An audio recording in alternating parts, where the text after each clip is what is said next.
Rebuild India. Chapter 2 Our Great National Sin. By Swami Vivekanand. Consider that the great national sin is the neglect of the masses, and that is one of the causes of our downfall. In India there are two great evils: trampling on the women, and grinding the poor through caste restrictions. Look at the masses of our country. What a look of sadness on their faces and want of courage and enthusiasm in their hearts, with large stomachs and no strength in their hands and feet, a set of cowards frightened at every trifle. The real nation who live in the cottage have forgotten their manhood, their individuality. It has never been given to the masses of India to express the inner light which is their inheritance. Trodden under the foot of the Hindu, Muslim, or Christian, they have come to think that they are born to be trodden under the foot of everybody who has money enough in his pocket.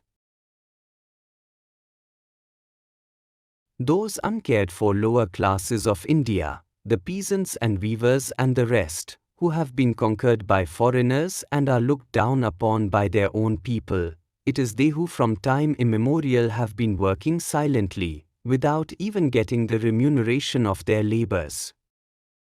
Where are they through whose physical labor only are possible the influence of the Brahman, the prowess of the Kshatriya, and the fortune of the Vaishya?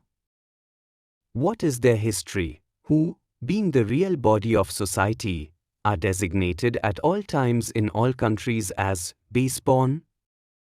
Ye laboring classes of India, as a result of your silent, constant labors, Babylon, Persia, Alexandria, Greece, Rome, Venice, Genoa, Baghdad, Samarkand, Spain, Portugal, France, Denmark, Holland, and England have successively attained supremacy and eminence.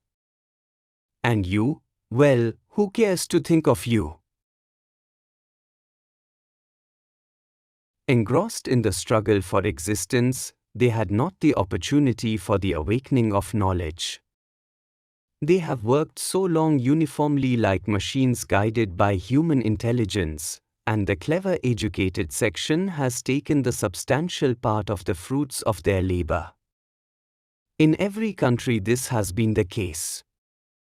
But times have changed. The lower classes are gradually awakening to this fact and making a united front against this, determined to exact their legitimate dues. The masses of Europe and America have been the first to awaken and have already begun the fight. Signs of this awakening have shown themselves in India, too, as is evident from the number of strikes among the lower classes nowadays. The upper classes will no longer be able to repress the lower, try they ever so much. The well-being of the higher classes now lies in helping the lower to get their legitimate rights. I call him a traitor who, having been educated, nursed in luxury by the heart's blood of the downtrodden millions of toiling poor, never even takes a thought for them. Where, in what period of history your rich men, noblemen, your priests and potentates took any thought for the poor, the grinding of whose faces is the very lifeblood of their power? The root of all evils in India is the condition of the poor. Priest power and foreign conquest have trodden them down for centuries, and at last the poor of India have forgotten that they are human beings. Our aristocratic ancestors went on treading the common masses of our country underfoot, till they became helpless, till under this torment the poor people nearly forgot that they were human beings. The chief cause of India's ruin has been the monopolizing of the whole education and intelligence of the land, by dint of pride and royal authority, among a handful of men. The poor, the low, the sinner in India have no friends, no help, they cannot rise, try however they may. They sink lower and lower every day, they feel the blows showered upon them by a cruel society, and they do not know whence the blow comes. They have been compelled to be merely hewers of wood and drawers of water for centuries, so much so that they are made to believe that they are born as slaves, born as hewers of wood and drawers of water. In this country of ours, the very birthplace of the Vedant, our masses have been hypnotized for ages into that state. To touch them is pollution, to sit with them is pollution. Hopeless they were born, hopeless they must remain. And the result is that they have been sinking, sinking, sinking, and have come to the last stage to which a human being can come. Why is it that our country is the weakest and the most backward of all countries? Because Shakti is held in dishonor there. Writing down smritis etc., and binding them by hard rules, the men have turned the women into mere manufacturing machines. Look at our girls, becoming mothers below their teens. Good Lord! I now see it all. Brother, where women are honored, there the gods rejoice, the gods are pleased where women are held in esteem, says the old Manu. We are horrible sinners, and our degradation is due to our calling women despicable worms, gateways to hell, and so forth. Goodness gracious! There is all the difference between heaven and hell. He sets out the meanings as they really are, he adjudges gifts according to the merits of the case. Is the Lord to be hoodwinked by idle talk? The Lord has said, "You are a woman and you are a man. Thou art the woman, thou art the man, thou art the boy and the girl as well." And we on our part are crying, "Get away, you bastard, be off, thou outcast." Who created this woman? Who has made the bewitching woman? The nation is sinking, the curse of unnumbered millions is on our heads, those to whom we have been giving ditch water to drink when they have been dying of thirst, and while the perennial river of water was flowing past, the unnumbered millions whom we have allowed to starve in sight of plenty, the unnumbered millions to whom we have talked about Advait and whom we have hated with all our strength, the unnumbered millions for whom we have invented the doctrine of Lokachara, to whom we have talked theoretically that we are all the same and are all one with the same Lord, without even an ounce of practice. No religion on earth preaches the dignity of humanity in such a lofty strain as Hinduism, and no religion on earth treads upon the necks of the poor and the low in such a fashion as Hinduism. Are we men? We do not touch them, we avoid their company. Wherein does our religion lie now? In don't-touchism alone, and nowhere else.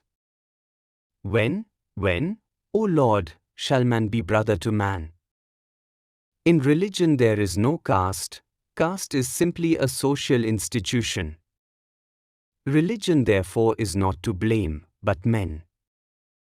The people, tired of ceremonials and wondering at the philosophers, joined in masses the materialists.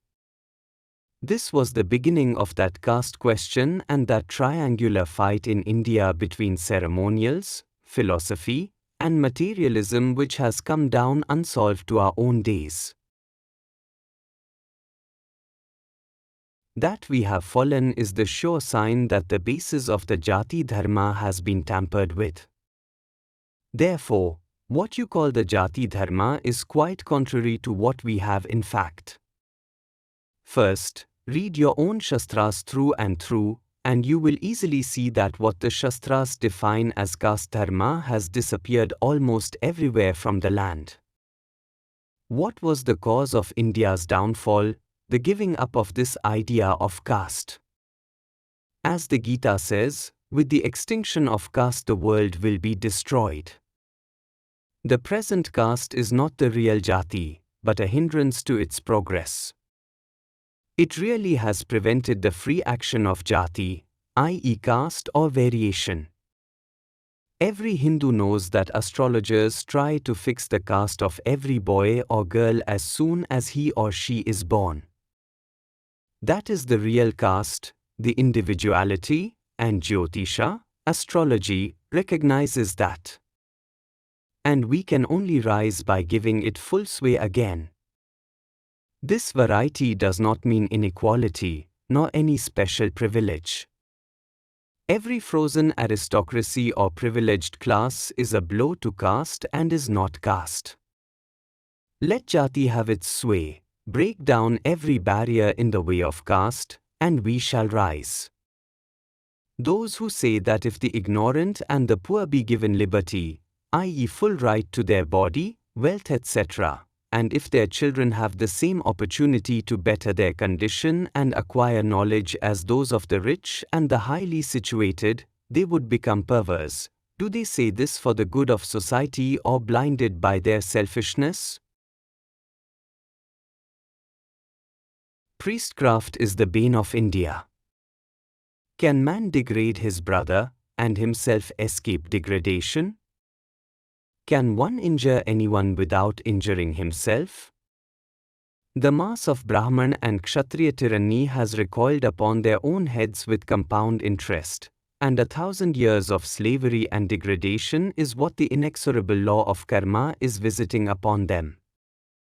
They who sucked the lifeblood of the poor, whose very education was at their expense, whose very power was built on their poverty, were in their turn sold as slaves by hundreds and thousands, their wives and daughters dishonored, their property robbed for the last 1,000 years, and do you think it was for no cause?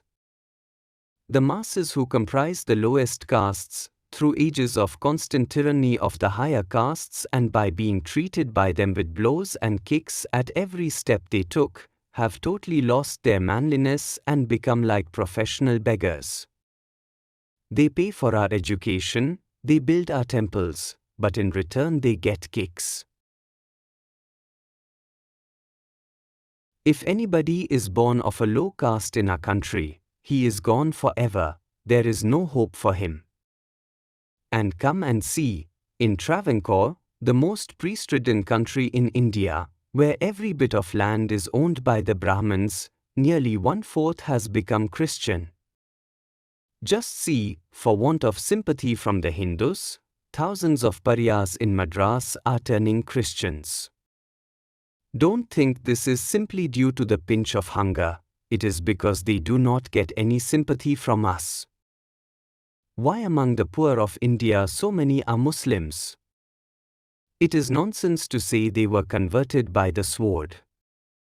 It was to gain their liberty from the zamindars and from the priest, and as a consequence you find in Bengal there are more Muslims than Hindus amongst the cultivators, because there were so many zamindars there.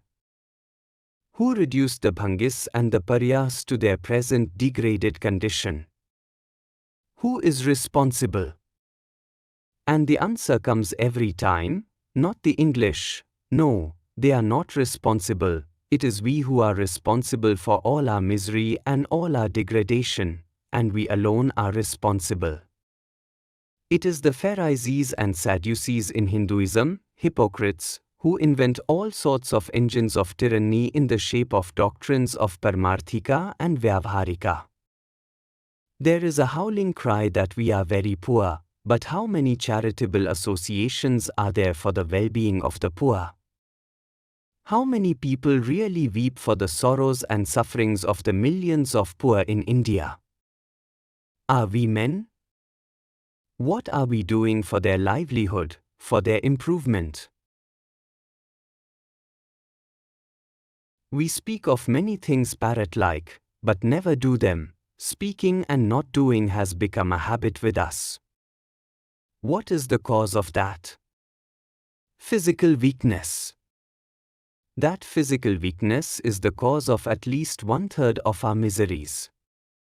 We are lazy, we cannot work, we cannot combine, we do not love each other, we are intensely selfish, not 3 of us can come together without hating each other, without being jealous of each other. Our nation is totally lacking in the faculty of organization. It is this one drawback which produces all sorts of evil. We are altogether averse to making a common cause for anything. The first requisite for organization is obedience. There are two curses here. First, our weakness. Secondly, our hatred, our dried up hearts. You may talk doctrines by the millions, you may have sects by the hundreds of millions, but it is nothing until you have heart to feel. Feel for them as your Veda teaches you, till you find they are parts of your own bodies, till you realize that you and they, the poor and the rich, the saint and the sinner, are all parts of one infinite whole, which you call Brahman.